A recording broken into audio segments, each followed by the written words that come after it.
Hey guys, it's Armada here. I just made a post a little while back on Reddit that not too many people saw, I don't think, but I was just promised that I was going to have a look at a couple of builds. And this is one of the ones that I was going to look at as kind of an answer to some of the problems that people are having in TVP right now. Ever since the buff of Oracles, we've seen a lot of problems with Terrans dealing with Oracles because it's in your base at 5 minutes, and then your whole mineral line is dead. Lots of cries of imbalance and things have been going around. People seem to be, oh, toss is bullshit. You don't need enough APM to play the race, whatever, whatever, whatever. Some of that may or may not be true, but I don't think that's really the answer. I think blaming other people for some of the challenges that you're having is a really, really weak thing to do, and I think what you need to do is look for ways to overcome it. So, with that in mind, I decided I would load up this game from DreamHack. I think it was DreamHack Summer between GuMiho and Root Sage. FXO GuMiho. FXO GuMiho, if you're not aware, has been a Code S level Terran player for quite some time. He has played with really innovative builds. I think it's because he has this random background, so he's got a lot of experience doing crazy, wacky, different things. He actually is the only player ever to qualify for GSL as random, which is nuts to think about that. And he actually didn't do that badly there, I don't think, either.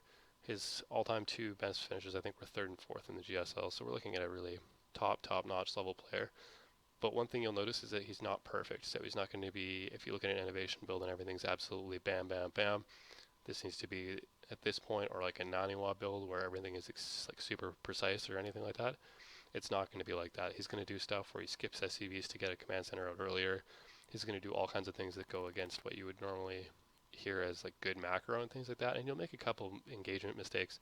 And we'll notice he still comes out ahead because the strength of this build is that it's really, really well thought out to deal with what the opponent has to throw at us. So, what are we going to be looking at today?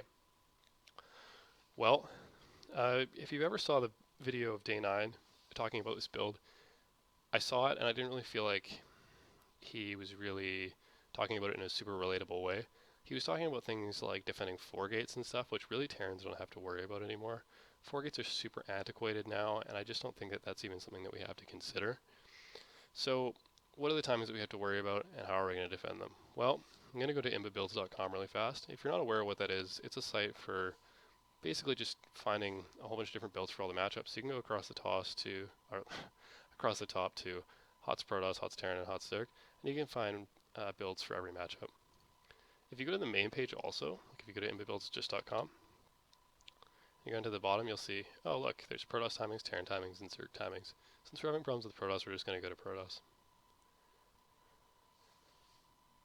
Alright, cool. So, what we're having the biggest problem with is Terran, over the last few weeks, has been Proxy Oracle.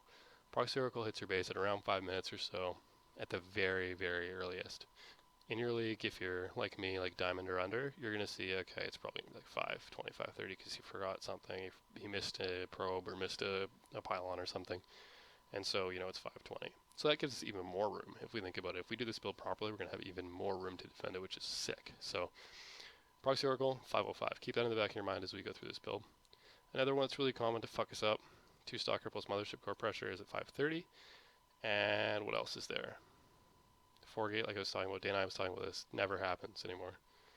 2 base Oracle is another one that we could worry about, and 1 base Blink All In. This one's huge, and I think it will be the only real weakness to this build for holding us off, and it's also very common. So we're going to talk about some ways that we can maybe, work around that and deal with that. I should mention that I'm not a super high level player.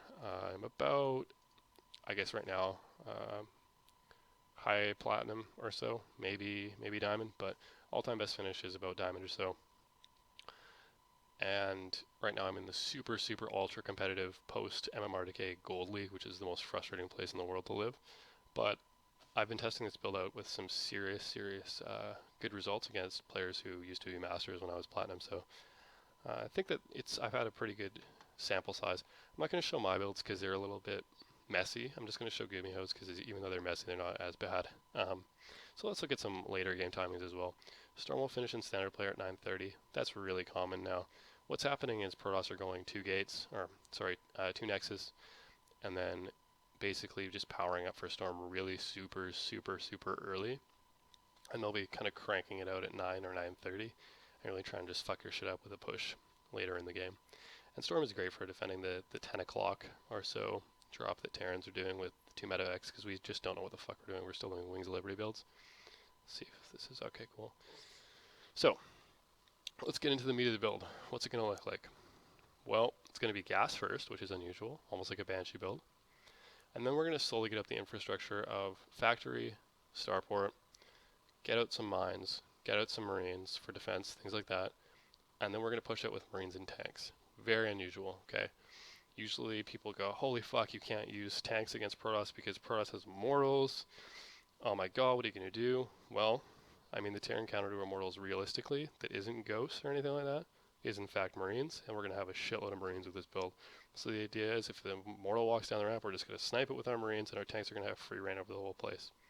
Tanks melt stalkers, those are going to be the #1 defense. They ignore force fields, they can shoot right through them, it doesn't matter if they're there.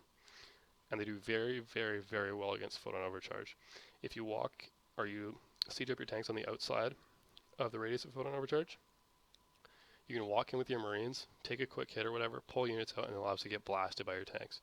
You can use your Medivacs to spot if you want by moving them around the outside, do whatever it is that you need to do there. But you can really exploit the range of the tanks, especially on a good map like this. This is a good map for tanks. So, after all that, rambling on there, let's get into the actual build. So, I'm going to just zoom through it pretty quickly here. I'm going to go on ×4, and we're just going to watch GuMiho do a pretty standard opening, with the exception of the gas first. So, I'm going to list out some timings. I have them all listed on an actual piece of paper at my place that I'm looking at right now. But what I'm going to do is I'm going to, in my post, I'm going to list a whole bunch of the times and just kind of make some notes there, some benchmarks and things like that, so that this is pretty straightforward and easy for you to do. And then you just refine it as you see fit. So, what are some of the times we've seen so far? This depot was at 57 seconds. Gas was at 130. Barracks is at 154. Pretty normal timings. If you're going gas first, this is what you would do if you were opening up with Banshee and TBT, or pretty much whatever else, if you're doing Pulse build there. Boom, at 3 minutes we've got Orbital, we got a factory, and we got a Marine coming out. The Marine's a little bit late, so I wouldn't recommend this building as a TBT build at any point, because Reapers would come in and fuck your shit up right now. If it was a late Reaper, helling out of this factory would be just fine, and you'd be totally safe against the single Reaper. Sage is opening up pretty standard at home. He ends up going into a Stargate. I think it's actually a fast expo into Stargate, and then he tries to do a bit of a Phoenix play, which is actually an inadvertent kind of counter to this build, but it doesn't even work out. So, okay. Moving forward, we're at about 4 minutes. Now we're going to see a Starport drop down right after this factory here. And as the factory finishes, we're going to see a Widow Mine pop out. There it is. We're going to have Marines continue to come out up to 4, I believe. He'll produce up to 4 and then kind of halt production on the barracks until he puts a reactor on it and then keep pumping them out again. Just moving along here. I'll move a little faster. So here's the question. We see this Zealot, right?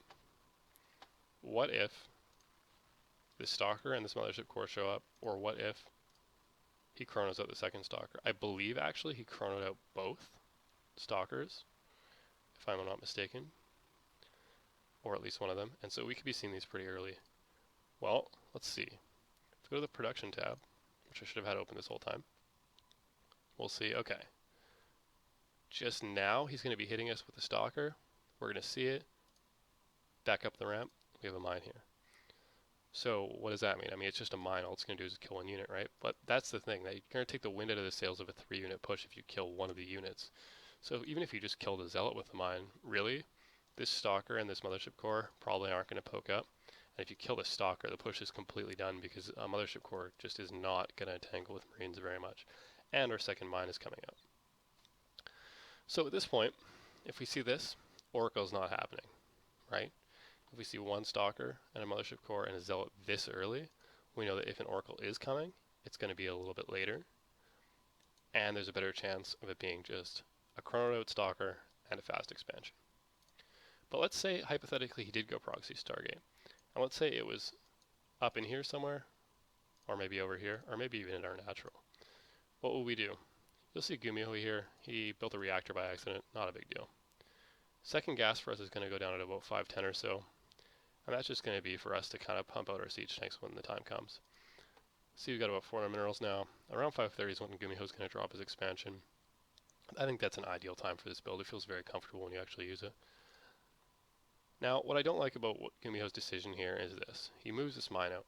I think if he has a Starport, and it's proxied in a different world, I think it would be smart for us to drop this in the mineral line here. Just give us a little bit of defense so we have some peace of mind there.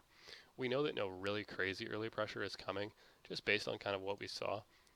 But it's very, very possible that he could still be going starport pressure or stargate pressure, and so we're going to really need to have something in the mineral line to protect all of our very juicy SCVs.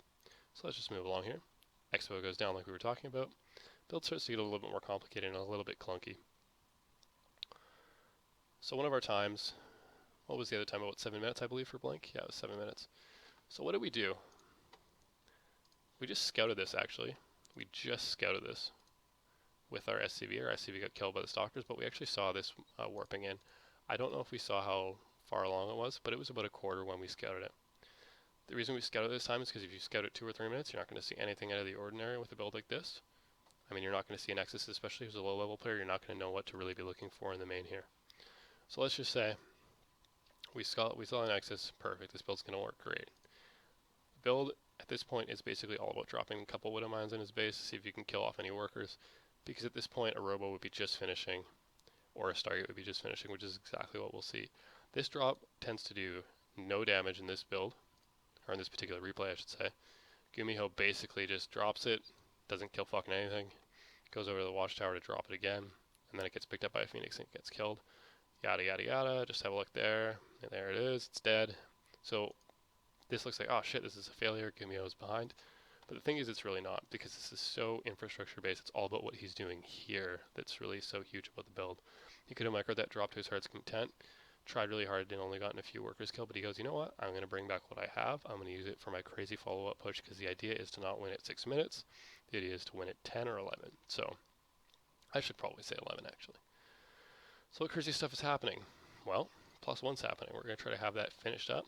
We're going to have it started at 8 minutes, and we want it finished up at 11 when we knock on his front door with combat shield and +1. That's the spoiler alert, that's the plan of this build. You want to push with about 25 Marines, I think 3 or 4 tanks, 1 Medivac with another Medivac coming, and then just absolutely fuck them up. But, how's it going to happen? Well, this leads me to my second problem with GuMiho's build right here. This eBay is too early. I mean, we have the option if we think that something's coming into our mineral line for some weird reason. I think we're just fine to drop a Widow Mine there. I don't think that's the end of the world. If it was DTs, we know that it isn't because of just what we've seen. There's very unlikely that it's DTs right now. I mean, he doesn't have a ton of gases. We've scouted him out. We know that it's, I mean, when we put our drop in, Twilight Council is just starting right now. I mean, really, it can't really be DTs. He might go for Dark Shrine after, but it won't be for quite a while. So where are we? Well, like I said, this is really early. I think in eBay's build time is, I think, 45 or 35 seconds. GuMiho builds this eBay at 6:40, and I think you could do it actually quite a bit later. I think you could do it at 7:15 or so, and you could still get the desired result.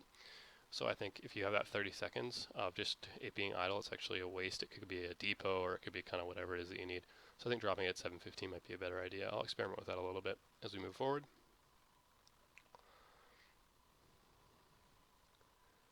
So what are we seeing from our Terran buddy right now? Well, we're just seeing normal stuff. He's continuously pumping out tanks. The thing with this build is you're not going to use constant Medivac production. This is just here to help you out with the Medivac occasionally. GuMiho is not a huge fan of Medivacs in this build. He likes to focus on the tanks and the Marines just to keep the firepower super nice and high. I think it's very common for people to overload on the Medivacs and then just go, well shit, you know, 10 of my army supplies in Medivacs, and then you just get stomped by storms and they get fed back and feedbacked, I don't know. And then they're basically useless. So right now we're pushing out. We pushed out at 10 minutes, and we pushed out. And when we pushed out, we had 25 Marines. Now we have 32. So this is a ton for this point in time. And they all have combat shields. They're very, very strong. They're not as fast or as, you know, I guess aggressive as they could be, but they're very, very strong still. You'll notice that this build or this battle goes very poorly for GuMiho. He loses a tank early. In a little while, you'll see him just eat the craziest number of storms ever and still come out on top just because his composition is so good and the actual infrastructure that he used in the beginning of the game while pressuring the Protoss was absolutely brilliant. So, here we go. He's going to be pushing out forward. He's brought 3 SCVs with him. I'd like to make note of this. This is a really cute and very, very beneficial thing to do. You're going to bring 3 SCVs from your home at about 11:30 or so. That means they'll get here at 12, and they'll show up as reinforcements to repair our tanks, which is really important so they don't get killed in one storm.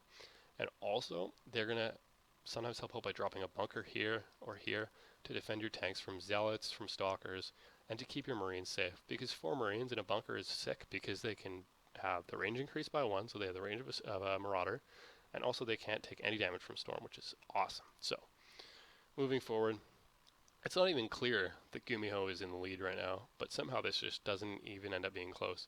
And it's because of the army composition, I think, more than anything.